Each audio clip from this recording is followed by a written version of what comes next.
There are rumors speculating that they're planning on remaking the trilogy. They better not, or I'll just go back in time and make sure none of them are born.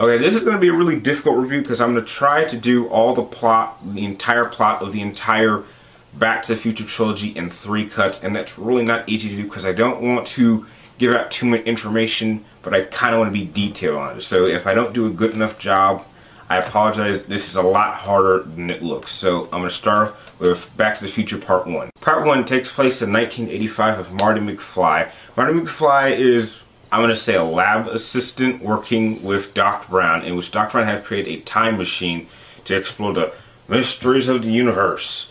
But before he gets a chance to, he's actually gunned down by a group of gangsters. Marty McFly hops into the DeLorean time machine and actually ends up back in 1965.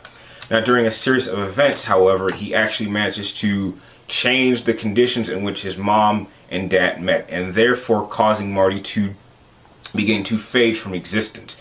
Now, with the help of a young version of Doc Brown, he not only has to figure out how to help his parents get together, he needs to find a way to get back. And in order to do that, he has to find some way in order to shoot 24 gigawatts into the flux capacitor, allowing it going at 80 miles per hour on a street somewhere, since there are no highways at this point, and allow it to shoot back to 1985. During the process, he actually manages to kind of teach his father, George McFly, how to, best way to describe it, how to be a man and stand up for himself. And actually, by doing that, when Marty does get back to 1985, he's actually a better person. So it's the example of going back in time, changing something, and actually making a better future or better present than what you had before. And I'm not quite sure if that's the right thing to do by changing it, but I guess if you can make someone better, I guess that's a fair, I think that's a fair reward. Okay, Part 2 starts off right where Part 1 ending, and I mean like exact scene. Starts off with Doc Brown coming up to Marty's house and saying, okay, you and Jennifer need to come with me to the future. They go to 2015, which is kind of remarkable how people in the 80s had a much more creative imagination than what ended up happening. Basically, here's how it all starts. Doc Brown needs Marty to take the place of his future son and prevent him from being in a gang and being part of a heist, which will get his son in jail, which will then cause a reaction that completely destroys his family. He does, however, and he kind of pretty much repeats the same chase scene from 1, which was really quite interesting, and an older version of Biff Tanner actually notices this. Now, in the process, Marty actually buys a sports almanac, which he's going to hope to use it to win money and be all rich by taking it to the past. However, Biff gets a hold of it, steals the time machine, goes back in time, and does something. Now, when the Doc and Marty end up back in 1985, a time paradox has happened because Biff has actually changed the timeline, and now Marty needs to travel right back to 1965, get the almanac from young Biff again, while not interfering with what he's done in Part 1 of the movie, and somehow make it back. What makes 2 my favorite movie of the trilogy is the fact that they are actually able to show specific events that happened in Part 1 and explain things that happened in Part 1 but you weren't sure why it happened, and that's something really hard to do, especially with any movies involving time travel. But it basically ends with the DeLorean being struck by lightning and being sent to an unknown time, and then him running back into young Doc Brown and saying, I'm back from the future, and I need you to help me find where you are. And that basically ends part 2. Okay, part 3 starts off right with part 2 back in 1965. And apparently what ends up happening is that here's what the confusing part. I can never figure out exactly which Doc Brown is who. So I'll try my best.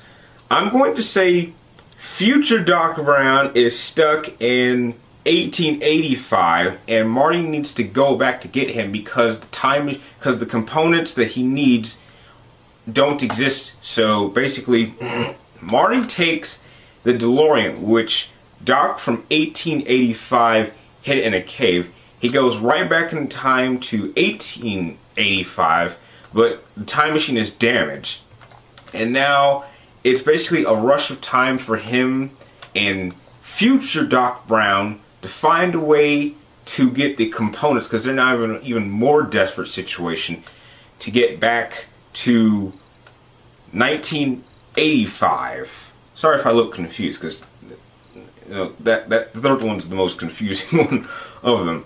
But basically, Marty needs to go back in time to save future Doc Brown, because apparently he's going to be shot in the back in 5 days. So he has 5 days to save Doc Brown, get back to 1985, and destroy the DeLorean. And in order to do that, they pretty much attach the DeLorean to the front of a train and hope to push it at 88 miles per hour before it goes off a cliff.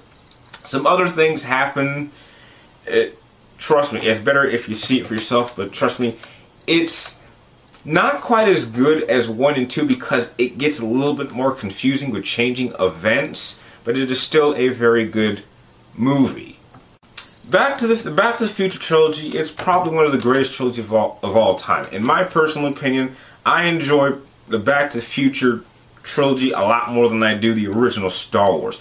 The only problem that I have with the trilogy really comes to the third one, because movies involving time or time travel is when you're going back to the past, when you're going to the past, to the present, back to the past, to the future, to the past, and then even further into the past.